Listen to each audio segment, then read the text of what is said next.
I first met Franny when she was placed at the Great Circle Resource Center in St. James, Missouri. Franny wanted to tell me something that was bothering her, and she started to speak and then it couldn't come out. Her older sister went over to her and she said, "Franny, I think that we can trust her." It was crazy to think that they haven't had an adult that they felt safe with at the ages that they were at. It was so cool to know that I was their safe person now. She had to overcome sexual abuse, also parental drug use. We made sure that she had the therapy that she needed, but it was beyond hard work for her to go through. Especially when a court case was about to come up, she would have to again relive everything that she went through. The most significant turning point in Franny's case was for sure when she moved into Jareth and Rachel's home. She was in care for a total of 4 years and 1 month. During that time, she had a total of 3 case managers. We learned that we were the 14th placement that Franny had been in. She just really struggled to trust adults. She struggled to express her emotions. There were days that I remember saying that I feel like every time we have a really good moment or a bonding moment, it feels like the next day she pushes me away. And I remembered feeling so just sad and defeated of like, man, I just want to love her so much. There were moments where I can remember her saying things like, "I don't belong here," and she had said, "I'm gonna ruin your life, just send me away, just send me to the next home."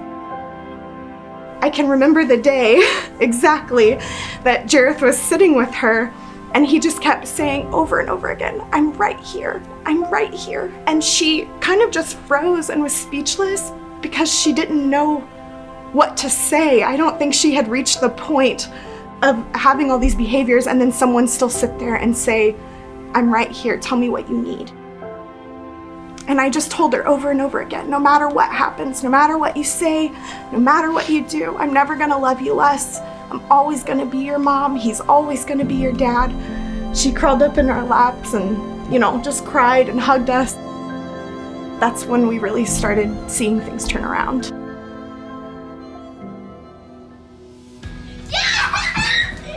What does that say? I don't know. Can you read it? You will officially be our dad, Francisco Bella Violet Hunt, on May 22nd, 2017. She finally found her forever home and adoption was set, then COVID-19 hit. But cool thing was her and I got to do virtual dates. Bring Princess Franny back.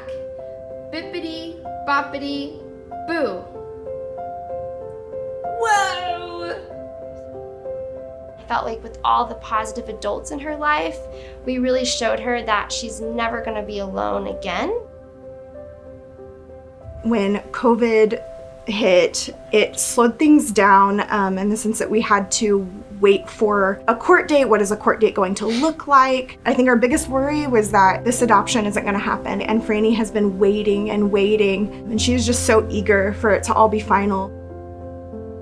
It became very evident that we were not gonna have a traditional adoption in the courtroom. Franny was pretty disappointed about that initially. We ended up having court in our living room. We had a video call and she got adopted right here on this couch in our living room.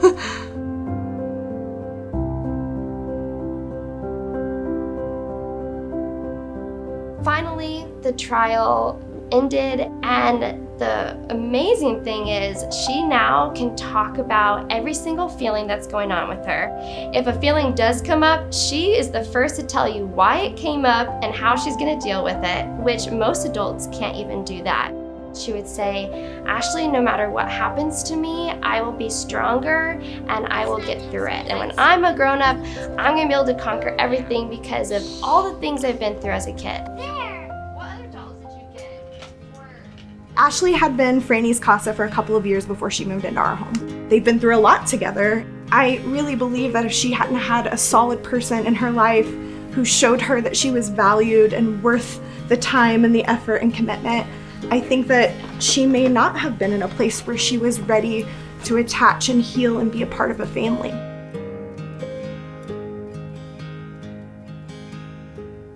The CASA volunteer, you're the fun one. You're the one that gets to come in, play with them, hang out, and bring that positive light to whatever home that they're placed in. When you knock on that door to their placement and they come running to you, so happy because they know for at least an hour, they don't have to think about anything bad. If you've thought about or considering volunteering with CASA, I would strongly encourage it. We've had 14 children in our home, and Franny is the first one to have a CASA.